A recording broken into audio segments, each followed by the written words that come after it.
În video ăsta o să zic 4 obiceiuri pentru a avea un somn mai calitativ, 6 care o să te ajute să ai mai multe energie, să pui mai ușor masă musculară, să dai grăsimea jos mai ușor, să fii mai încrezător în tine. Plus alte beneficii care vin atunci când îți optimizezi somnul. Așa că astea o să fie cele 4 obiceiuri care le-am aflat eu că sunt cele mai eficiente în ăștia 3 ani de când am început să optimizez somnul. Și astea o să te ajute cel mai mult să ai un somn odihnitor. Așa că hai să începem cu primul. Primul fiind să-ți urmezi ritmul natural.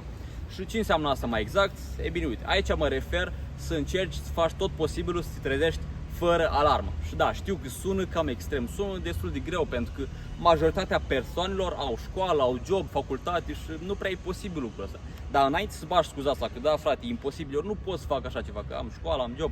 Înainte să bagi scuza asta, măcar încearcă, pentru că uite, să zic ceva, și eu am făcut lucrul ăsta la rândul meu, am urmat obiceiul ăsta, principiul ăsta, când aveam școală, adică trebuia să mă trezesc de vreme la 6:30, 7 și totuși am făcut posibil, am încercat să fac asta posibil și o mers, efectiv, mă trezeam fără alarmă mereu, nu îmi puneam alarmă, trebuia să mă trezesc la școală.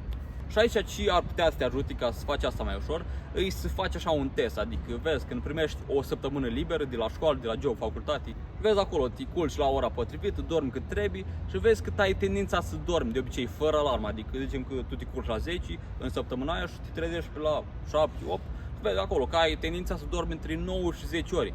Și e bine, acum uite, acum știi, ești echipat cu informația asta, poți să vezi cum ai putea să te trezești așa fără alarmă, adică în loc să spui alarmă la 7, vezi cât e nevoie să te culci ca să te trezești la ora aia, la ora respectivă, la ora 7. Pentru mine, uite asta, de exemplu, eu am observat că am tendința să dorm vreo 9 ori, 9 ori jumătate. Deci, uite, pentru mine, ca să mă trezesc la 7, ar trebui să mă culc la 9 jumate sau 10. Dacă vreau să fiu sigur, la 9 jumate, ca să știu că mă trezesc orice ar fi la ora 7.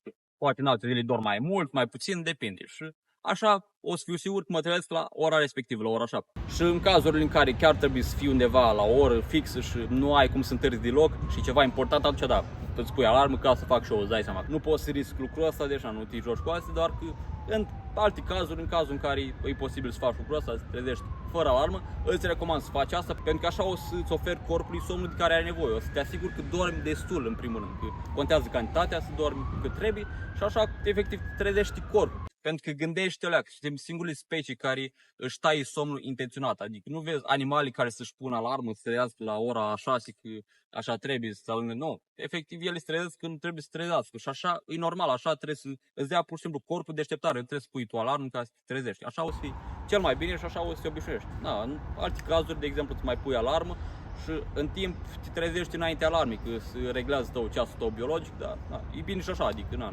nu zic, nu îți pui acolo alarma în caz de dacă vrei. Și asta a fost tot cu primul principiu, cu să-ți urmezi ritmul biologic. Iar al doilea obicei de care vreau să zic e să-ți transformi casa într-o peșteră. Now, what the fuck am I saying here? What is bro saying? Ei bine, uite, aici mă refer să tai toate luminile cu o oră, două înainte de culcare. Gen, efectiv să fii bez totală, să eviți luminile sau eviți măcar majoritatea luminilor înainte de culcare. Și de ce vrei să faci lucrul ăsta? Ei bine, uite, erau niște studii care zicea, dacă știi pe Andrew Huberman, e un om de știință, zicea el că e bine să ai întuneric înainte de culcare. Pentru că asta promovează somnul, îți crește producția de melatonină dacă ai întuneric înainte de culcare și o să adormi mai rapid, o să ai un somn mai odihnitor și oarecum are sens, adică gândește că Dumnezeu a creat lumină dimineața și întuneric seara. Dacă efectiv tu stai cu becurile aprinse seara înainte să te culci, îi dai semnal prost la creier, adică el o să creadă că, bă, uite, e lumină, încă e zi afară și asta stai producția de melatonină și o să adormi mai greu, nu o să mai facă așa somn și o să fii nașpa pentru somn overall, o să dormi și mai prost, o să ai un somn mai neadânc, ca să zic așa, dacă se poate exprima în felul ăsta. Deci de asta e bine să-ți transformi casa într-o peșteră cu o oră, două înainte de culcare. Și na, chiar cât poți, dacă jumătate de oră, e jumătate de oră, că știu că poate alții nu au posibilitatea, dar eu asta fac efectiv. Înainte de culcare, cu vreo oră jumate măcar, tai efectiv, închid toate luminile și să nu mai am deloc lumină în casă, ca să adorm mai rapid. Eventual, dacă vin de afară, mai bine, că nu e lumină afară e întuneric, efectiv, dacă e seară, vin acolo în casă și nu aprind lumină, efectiv, nu stau pe telefon înainte de culcare, că și asta e practic o lumină, e o lumină albastră și asta o să-ți afecteze somn, deci tai efectiv toate luminile cu o oră, două înainte de culcare și îți închizi acolo becurile, eventual poți să-ți pui o lampă acolo, o candelă, ceva, ca să ai alea cu lumină dacă trebuie să mai vezi, ca aia nu o să afecteze la fel de mult. Contează să nu ai lumini deasupra capului în principiu, adică becuri de astea, așa, veioză deasupra capului, lampă, sau mai știu eu ce, candelabru. Așa că, uite, efectiv, eu la faza asta că m-a obsedat cu luminile astea, cu întunericul seara. Efectiv, zic lui maică mea, nu aprinde nicio lumină, când vrea să aprinde lumina, zic, nu aprinde lumina și fac duș prin întuneric seara dacă trebuie să fac, deci sunt foarte extrem cu lucrurile astea, sunt foarte obsedat, dar merge, că dorm super rapid, îmi ia vreo un sfert de oră, jumătate de oră să adorm, deci na, să merită și dorm și mai bine, am un somn calitativ, îs odihni mereu, am energie mereu, deci e foarte bine. Dacă o să-mi aduc beneficiile astea, o să nevoie să fac sacrificiul ăsta, așa că nu o problemă. Și că tot vorbim de somn, nu uita să lași acolo un like și un subscribe dacă vrei să vezi videouri de genul în continuare, de astea cu sănătate, nutriții, fitness și așa mai departe. Așa că lasă acolo și hai să trecem acum la următorul principiu, adică următorul obicei, care e obiceiul al treilea. Și aici e vorba despre trebuie să devii un robot. Now, ce înseamnă asta mai exact, iar bag aici limbaj codat să nu te faci pe tine să înțeleg aici. Nu e la sensul propriu, îți dai seama, e la sensul figurat, trebuie să devii robot, adică asta în sensul să fii consistent cu rutina ta de somn, să-ți faci o rutină de somn și să fii consistent cu ea. Asta însemnând că, de exemplu, uite, tu dacă ai tendința să te culci la 9, te culci la 9 și te trezești la 7 în fiecare zi. Asta e rutina ta de somn și o respecti de-a lungul săptămânii, na. Și în weekend e preferabil, dar dacă nu e posibil, asta e, na. Măcar majoritatea zilelor să fii acolo, să respecti rutina asta de somn.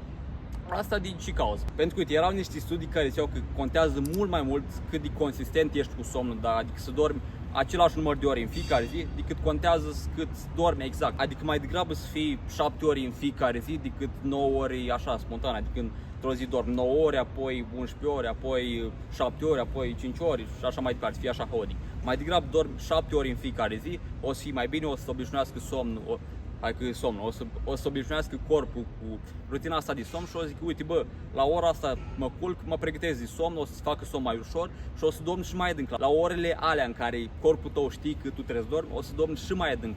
Practic atunci știi că trebuie să dormi. Dacă așa e mai haotic, îl dau alea peste cap, nu prea știi și na, de preferat te culci când îți faci întuneric și trezești cu soarele. Așa suntem noi făcuți să ne trezim, să ne culcăm. Bun, iar asta ne duce la cel de-al patrulea obicei și nu cel din urmă, care îi trebuie să devii un ostatic. Da, din nou, limbaj de ăsta figurat, bă. Ce înseamnă asta? Trebuie să devii un ostatic. Trebuie să mă ia acum de ostatic, nu? Și o să dorm mai bine? Nu la asta mă refer. Îți dai seama că era culmea să fii chiar asta. Aici când zic că trebuie să devii un ostatic, aici mă refer să iei în considerare avantajul oxigenului. Adică, uite, să-ți explic ca să înțelegi mai bine. Noi avem de obicei tendința când dormim să deschidem gura. Adică să deschidem gura atunci când dormim și de obicei majoritatea persoanelor respiră pe gură, că oarecum, poate au nasul înfundat, poate au alte chimicali în casă și alte probleme care îți fac să deschidă în gură în timpul somnului. Și lucrul ăsta nu prea e bun dacă tu respiri pe gură în timpul somnului. Erau niște studii care ziceau că o să ai un somn mai prost. De obicei respiratul pe gură e asociat cu brain fog, cu ceața aia pe creier, care ai practic capacități cognitive mai proaste, o să fii mai puțin atractiv, o să ai gura uscată, aici o să-ți doară capul și mai multe chestii. Adică nu prea ai bun respiratul pe gură și e de preferat să respiri prin nas atunci când dormi. O să-ți oxigenezi creierul mult mai bine dacă respiri prin nas în timpul somnului. O să ai și fața mai atractivă, o să ai acolo jolene, dacă vrei să fii gigacead, o să ai jolene mai bun dacă respiri prin nas față de dacă respiri pe gură, că dacă faci așa mereu o să se umple așa fălcile, o să ducă jolene în spate și nu prea cred că vrei asta, nu cred că vrei să fii mai urât. Așa că, de preferat să respiri prin nas, o să ai un oxigen mai bun la creier, o să-ți meargă creierul mai bine, o să încrezi tot mai bine, o să fii mai fericit, mai încrezător dacă dormi mai bine, dacă asta o să ajute să dormi mai bine. Și aici, revenind la obiceiul propriu-zis, cu trebuie să devii un ostatic, ce poate să te ajute pe tine ca să respiri prin nas în timpul somnului, în cazul în care ești, nu știu, ca mine și ți se deschide gura în timpul somnului, ai observat că ai tendința aia, eventual ai și apnei în somn, când te sufoci în somn, dacă respiri pe gură, că și asta e asociat cu respiratul pe gură. Poți să-ți pui efectiv un leucoplast așa la gură, îți pui o bandă de aia, nu bandă adezivă, un leucoplast de la o bandă chirurgicală și îți pui alea așa pe buzi ca să-ți sigilezi oarecum gura. Nu trebuie să pui așa gen pe toată gura, să mai poți să deschizi gura deloc. Nu, gen, tai așa o bucățică și îți pui efectiv pe gură ca să-ți chidezi buzile, practic, să fie acolo închis, să nu ți deschidă gura în timpul somnului și să promovezi respirația prin nas. Nu, crede-mă, nu o să te sufoci dacă faci asta, stai acolo o bucățică și îți pui. Nu-i scopul să-ți acoperi toată gura, cum am zis, scopul e să-ți chidezi oarecum așa o leacă buzile, că dacă faci gen așa, efectiv, dacă faci mișcarea asta, o să deschid banda aia, că nu e așa. Dacă ți-ai bandă de aia microport sau o bandă de la farmacie, cer ceva, o bandă de aia chirurgicală, un leucoplast, o să dea și nu e foarte rezistentă, zic, să rupe așa, dacă faci, nu o să te sufoci în somn. O să respiri prin nas, dacă trebuie să tragi aer pe gură, efectiv o să faci așa în timpul somnului și o să desprinde, așa că nu e problemă cu asta, nu îngrijora că nu o să te sufoci, poți să pui o bandă de aia, o să respiri mai bine prin nas, o să ai un somn mai bun și tot o să meargă mai bine în viața ta, o să funcționezi mai bine, pentru că ai acum un somn mai bun, o să ai mai multe energie și tot felul de beneficii, cum am zis, pui masă musculară mai ușor, dai jos grăsimea mai ușor, ești mai fericit și efectiv totul, cred că totul funcționează mai bine atunci când dormi bine, deci totul o să îmbunătățească în viața ta. Viața ta o să ducă așa în sus, adică o să-ți optimizezi somnul. Dacă iei și acțiune de la video ăsta, desigur, și faci ce ți-am zis aici, încerci aceste principii, obiceiuri și vezi cum merg pe tine. Te recomand să le testezi așa ușor, adică nu le iei pe toate odată, uite, de mâine îmi pun și bani la gură, o să fiu și consistent cu rutina de somn, o să închid toate lumine. Nu, mai degrabă încerci să le iei așa ușor și le testezi pe rând, adică, zicem, săptămâna asta încerc principiul ăsta cu rutina de somn, să fiu consistent și văd cum merge, văd dacă face o diferență. Așa mult mai bine vezi ce diferență face fiecare în parte. După aia, a doua săptămână încerci altul și tot așa, îl iei ușor, treptat și o să vezi că o să ți se îmbunătățească somnul. E inevitabil. Dar să-ți optimizezi somnul e doar o cale pentru a avea mai multă energie. Dacă vrei să ai mai multă energie, mai este și o metodă. Pe locul 2, practic, vine dieta. Și legat de dietă, ce am observat că merge cel mai bine când vine vorba de energie, să ai mai multă energie, efectiv energie infinită, e dieta carnivoră. Și dacă vrei să afli mai multe despre asta, vezi ce impactul a avut dieta carnivoră asupra nivelului meu de energie, poți să intri pe video asta.